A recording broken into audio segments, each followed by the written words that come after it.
Здравствуйте, меня зовут Болот Тимиров. Мы представляем вам наше новое расследование. Это многомесячный труд журналистов и гражданских активистов. Ничто не будет незамеченным, ничто невозможно укрыть в нашей стране. Это урок на будущее всем тем, кто захочет выстроить коррупционную паутину или же воспользоваться уже готовой от предшественников. Что важно знать о коррупции и мафии в Кыргызстане? Это свои люди на местах. Они закрывают глаза на преступления и активно сами участвуют в них. Таможня изначально стала рассадником коррупции. В разные годы разные люди воровали бюджетные деньги. Наши с вами деньги. Последние 10 лет это делал клан Матраимовых. Естественно, делились с властями, из-за чего их семья и таможенная мафия стала неприкасаемой. А теперь ощутите весь масштаб внедрения своих людей в таможенные органы кланом Матраимовых. Такое ощущение, что не осталось ни одного совершеннолетнего члена семьи, не причастного к тотальной коррупции на таможне. Райым миллион деген лакабат менен белгилүү. Во главе всей паутины Райымбек Матраимов. Его имя всплыло в расследовании покойного Улана Эгизбаева в 2017 году. Особняки простого парня, как в свое время выражался нынешний глава ГКМБ Камчыбек Ташиев, поражали своими размахами. Элитные квартиры и прочее имущество, раскрытое журналистами Азатык, закономерно наводило на мысль, откуда у госчиновников такие богатства. Журналисты-расследователи плотно занялись его фигурой. Уже в 2019 году Райымбек Матраимов стал символом коррупции. Его имущество и компания раз за разом всплывали в расследованиях таких изданий, как «Кактус Медиа», «Фактчекиджи» и других. Серия репортажей радио «Азатык», в последующем расследовательской группы совместно «Азатык», «Клоп», ОССРП и «Беллингкэт» вывела тысячи людей на митинги. Совместное расследование Беллингкэт и Фактчекиджи про роскошную жизнь супруги экс-таможенника вызвало беспрецедентную хакерскую атаку на сайты со стороны всемогущего клана. В 2019 году было создано движение УМЮТ 2020, которое открыто начали называть Матраимова вором, за что члены движения и члены их семьи подверглись гонениям и репрессиям. Вне сомнения, война Матраимовых с журналистами и гражданскими активистами не осталась незамеченным. Если при Алмазбеке Атамбаеве клан Матраимовых при поддержке окружения Атамбаева и лично его самого достигла небывалого могущества, то при уже экс-президенте Сооронбае Жээнбекове паутина клана Матраимовых продолжала расширяться. Сегодня главное требование от общественности к Садыру Джапарову и его друзьям – это арест Райымбека Матраимова. В противном случае он так же, как и ранее, будучи вдалеке и в тени, может управлять своей мафиозной паутиной. А управлять есть кем. Итак, поехали. Нурсаид Сыдыков, родной племянник Раима Матраимова. По совместительству оперативный работник управления по борьбе с контрабандой Центральной таможни. Нурсултан Турсумбаев, родной племянник Раима Матраимова. По совместительству инспектор Юго-Западной таможни. Азизбек Толконов, начальник центра процедур Ожской таможни. В звании майор, супруг родной племянницы Раима Матраимова. Талайбек Тухторов, супруг двоюродной сестры Райымбека Матраимова. По совместительству инспектор Юго-Западной таможни. Два брата Талайбека Тухторова также в таможне. Эркин и Байсал также звенья паутины Раима Матраимова и также инспекторы. Искендер Тургунов, родной брат жены Раима Матраимова, той самой Уулкан Аманды Тургуновой. Между делом Искендер заместитель начальника железнодорожной таможни «Север». Асамбек Мурзакасымов, зять депутата Джогорку Кенеша Искендера Матраимова, инспектор таможни Кант терминала Юнилаб. О Юнилабе расскажу попозже. Алмаз Ардиев ушел недавно на пенсию в должности начальника отдела процедур таможенной службы. Сват Искендера Матраимова. Руслан Романов, инспектор пункта Карамых, брат супруги Искендера Матраимова. Запарбек Айдаров, известный под именем Зафар, главный инспектор таможни Бишкек. Сват Тилека Матраимова. Эркинбек Айдаров, брат Запара Айдарова, инспектор железнодорожной таможни в Карасу.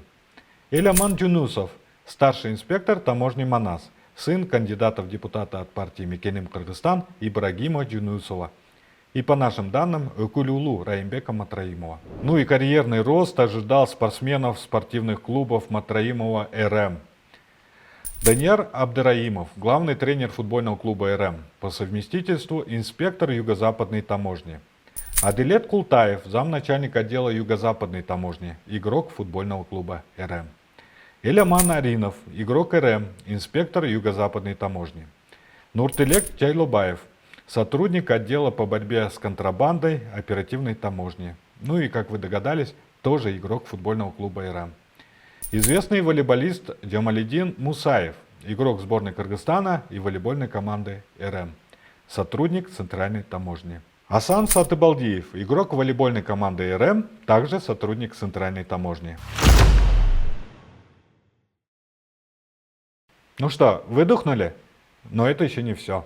Это только те, кто был внедрен в таможенную службу до 2017 года. В конце 2019 года был новый конкурсный набор в ряды таможенной службы. Из 600 человек отобрали 150. И предсказуемо в таможню попали следующие люди. Тохтобулот Телекбеков, сын Телекбека Матраимова, новоиспеченный таможенник. Бектур Медеров, двоюродный брат Раима Матраимова, стал инспектором таможни Манас. Семетей Анарбаев, сын главы финразведки Гулямджана Анарбаева, того самого свата семьи Матраимовых, пока он в резерве кадров таможни. Кумар Джалиев, кикбоксер и телохранитель Раима Матраимова, ну и тоже в таможне с недавних пор. Нургазы Джурошев, оперативный работник отдела по борьбе с контрабандой. Помните нападение на оператора Азатек в сентябре прошлого года, когда на журналистов напала группа людей и отобрали камеры, телефоны и другие вещи? Вот он один из подозреваемых в нападении. Илимбек Аттокуров, тренер клуба РМ по дзюдо, также попал в резерв кадров.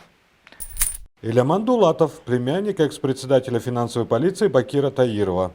Ну и, собственно, все расследования Бакира Таирова по таможенным делам Матраимова предсказуемо были провалены.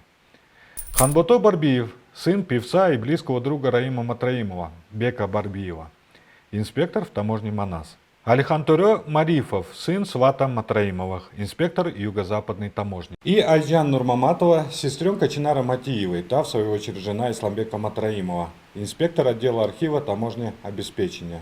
Ну, собственно, это список таможников-родственников и приближенных Матраимова. Список тех, которых мы обнаружили и подтвердили связи. Ну, еще десятки таможников, которые, по нашим сведениям, также имеют связи с семьей Матраимовых, но не столь явные. Друзья, товарищи, одноклассники и другие. Радио Азатык в свое время задал такой вопрос Искендеру Матраимову. Как так получилось, что родственники сосредоточились в системе таможни? Ответ был вполне предсказуем. Менин туғандарым, же болбосо куда сөөгүм, же болбосо жердештерим бул иштебесин деп кайсыл жерде закон бар. Анан бул бир. Экинчиден таможнянын өзүнүн положениясы бар. Эч качан түз жумушка албайт, алар конкурстук негизде алынат. Ошо жагында эске чыгарып койгула. Мы же помним, как Бакиев рассказывал, какой талантливый его сын Максим Бакиев. Здесь мы обнаружили еще одну талантливую семейку. Итак, вернемся к последнему расследованию радио Азатык, КЛОП, Bellingcat и OCCRP. Это расследование показало, что два самых крупных таможенных терминала находятся в руках клана Матраимовых. Всем известно, что больше всего товаров приходит из Китая через два перевала – Торугарт и Иркиштан.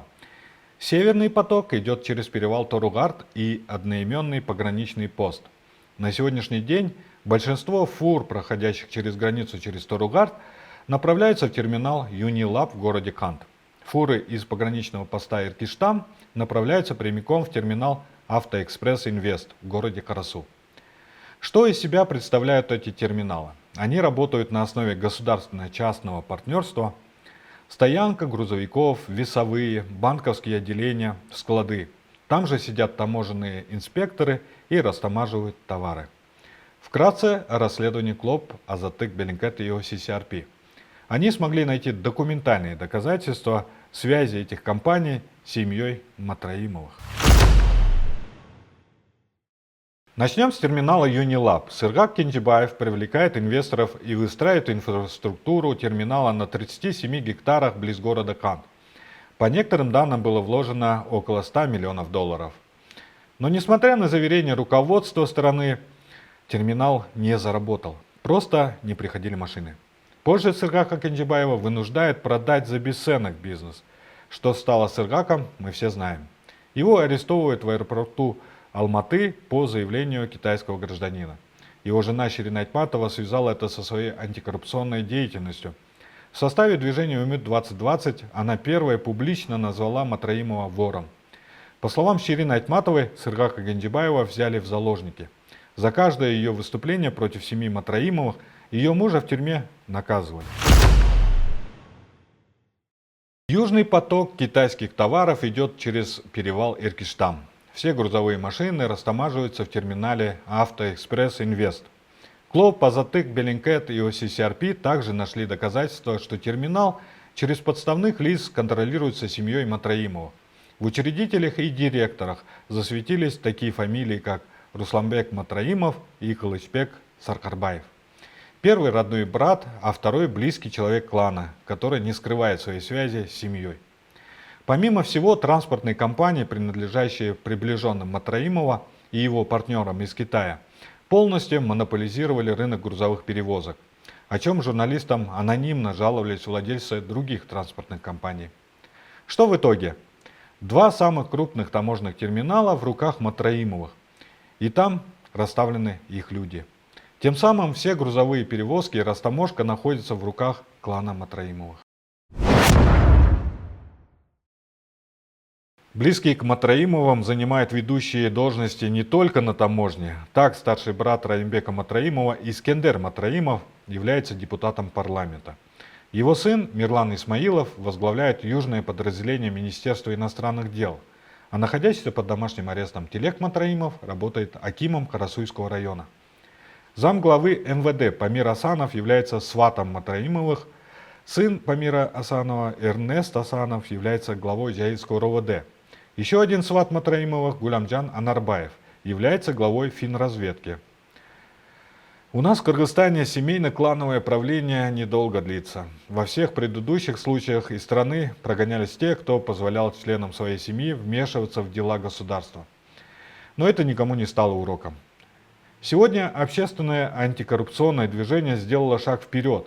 К сожалению, предыдущие власти абсолютно игнорировали, более того, объявили войну нам, борцам с коррупцией. Но не за горами те дни, когда уже будет неважно, кто у власти. Они просто будут бояться совершать преступления, потому что это будет обнародовано нами. УМИД на русском «Надежда». Не теряем надежды. А мы будем продолжать раскрывать безобразные лица коррупционеров. С вами был Болот Тимиров. До новых встреч.